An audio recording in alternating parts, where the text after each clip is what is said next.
Hi there, and welcome to LifeUpright Wellness. The first workshop is 6 things you should be doing while in quarantine to protect your health. Thank you for joining me. I'm Susan Thomas. So let's get started. 6 things you should be doing while in quarantine to protect your health. So our agenda for the day is Introduction to LifeUpright Wellness and Anti-Inflammation Nutrition. Our topic is 6 things you should do while in quarantine to protect your health. We'll talk about setting goals, developing a good daily routine, eating healthy, exercising regularly, staying connected, and getting quality sleep. So what is LifeUpright Wellness? LifeUpright Wellness is about strategically living a happy, healthy, balanced life. It's about being proactive with your life instead of reactive. I specialize in anti-inflammation nutrition. Basically, the opposite of wellness is disease, and all disease is sourced from inflammation. So if you learn to eat in a way to reduce inflammation, it will help you stay away from diseases.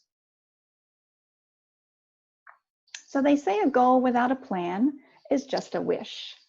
So that brings me to the first tip. Tip number 1, setting goals. Now, when I was first writing this presentation, I was thinking of all these goals that I wanted to set. And then as we've gotten into isolation and more time has ticked over, some of those goals, maybe they've turned into a little bit like New Year's resolutions. So basically, finding those goals that you really want to accomplish and tick off so that when you come out of isolation, you can say that you were productive. You had some things in mind, you were focused, and you got those done. So here are some goals that I've thought of. First of all, being cautious but calm. Decide not to gain weight. Very easy to do with all this time on our hands. Prioritize eating well. I highly recommend this one. Manage your relationships. Move your body. Upskill yourself. Perhaps learn a new language or pull out that old guitar and practice on that again. Or learn to cook a few new recipes. Find more me time. We always say we don't have enough time for self-care, but now we probably do. So make that a goal, perhaps. Get organized. There's lots of drawers and cupboards and places that need a little clean out. Maybe the garage, maybe your desk, maybe lots of places. Maybe just choose one and make that a goal to get that one done. I thought becoming myself was improving each part piece by piece. But it was finding a hidden wholeness, seeing the fractures as the design. A neat quote by Brianna Weiss, which brings me to develop a calm mindset. How about being that bubble mate, role model? If you're in your bubble and you've got other people that you're living with, think about having a contagious attitude, maybe being kind, respectful, and patient. Having positive energy, finding fun and laughter, and finding me time, a little quiet time. Wouldn't you want all of those things in your roommates? Yeah, so maybe you could be that role model and be contagious. Tip number 2, develop a good daily routine. Stay productive and intentional. So keep yourself, your clothes, and your household clean and tidy. This will make you more productive for sure. Set meal times. It's very easy just to kind of eat whenever you're hungry, and then you're snacking a little more here and there, and before long you've eaten a lot of things that you probably shouldn't have. So if you set meal times, then you try to stick to those. Have a to-do list to keep focus. I have a whiteboard in my office, and I put down things every day, 2 or 3 things that I want to get accomplished in the day. And whenever I start to dawdle or get on to some other things that maybe are time wasters, like my phone, then I look back up on my whiteboard and go, right, get back focused and get these things done. Check on friends and family and socialize. So it's a good thing to maybe set up earlier in the day when you want to chat with them and just set a time, and then that's something you can look forward to. So you can get your work done perhaps in the early part of the day and look forward to that afternoon chat with your friend. Moderate screen time. Normally, I say this is a big thing to have a goal, moderating screen time. There are some negative effects about too much screen time, and we're probably all on our screen time a little bit more. But it can affect the way we sleep or even getting to sleep, as well as cutting down on our productivity. So think about that. I don't really like that app that we have on our phone that tells you how many hours that you've been on it this week as compared to last week. The fact of the matter is, being in quarantine, we're probably all on our phones a little bit more often just to keep our sanity. But at the end of the day, you want to make sure that it's not affecting not getting your stuff done and perhaps not getting a good night's sleep. So just think about that. Minimize negativity.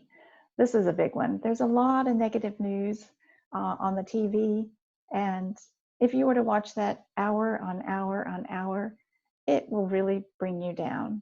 And this is not a time that we want to drive ourselves into depression and feeling like, woe is me, and when's it ever going to end? Now's the time to be positive and try to keep our mind actively engaged and keep our emotions up.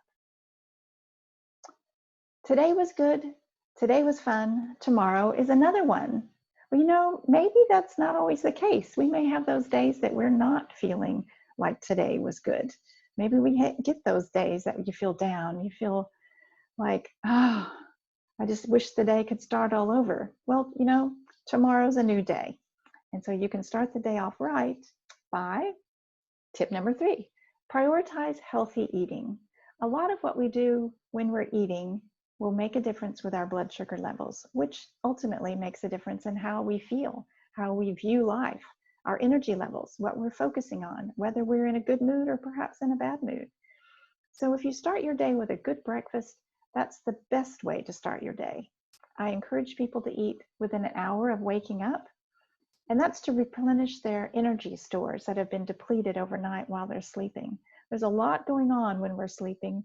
We're trying to take out the trash from yesterday, and we're trying to prepare for the next day.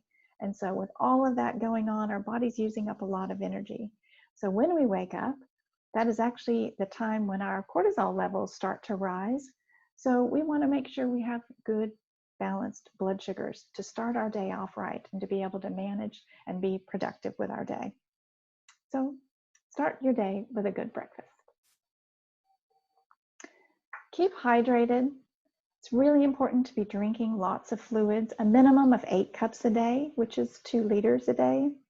Things like coffee, black tea, soda, and alcohol are all actual diuretics. So they actually are going to take fluid from your body. So not that those things are terrible, but don't drink so much of those. Our body needs water to help maintain our cells, our vital organs, and our muscle tissue. We reduce water in our body through our breathing, our sweating, digestion, urination, and elimination. So it's important to replenish that on an ongoing basis. Water also helps keep our body temperature regulated. So this is important, especially as the seasons start to change. Eating balanced. This is also really important, especially when it comes to blood sugar balance. Average meals should be about 400 to 500 calories, depending on your size. Meals and snacks should contain protein, carbohydrates, and fats, and this will provide you with energy, help you with your focus, and optimal body functions. And the majority of your carbohydrates should ideally be rich in fermentable fiber and be very colorful, mostly from non-starchy vegetables, with the remainder coming from a limited amount of fruits, legumes, and grains to support a healthy gut and a strong immunity. Tip number 4, exercise regularly. Exercise a minimum of 30 minutes a day, and do that most days of the week, like 4 or 5 days a week, just so that your body is moving. This makes a big difference. It helps improve our memory. Our body also produces something called BDNT, and that is like fertilizer to our brain. It'll boost our energy, help our mood, does all kinds of great things for our body, as well as helping our body maintain wellness and strength and energy. Tip number five, stay connected. Call your friends and family members. Wave and smile to your neighbors. You know, in this day and age, a lot of people don't know their neighbors, the people that live right next door to them. So I try to encourage people to get to know their neighbors, at least their name, at least look over there and give them a smile, give them a wave so they know you're there. One of these days you might really need them, and it would be great to already have that relationship. Organize group chats. Again, that is something that you might want to organize. So it's something you look forward to know that, hey, you send someone a text, let's get together and chat later today. Something to look forward to. Stay connected through social media, whether you're on Facebook or Instagram, or also want to send pictures or emails to people that maybe aren't on social media so they know that you're thinking about them.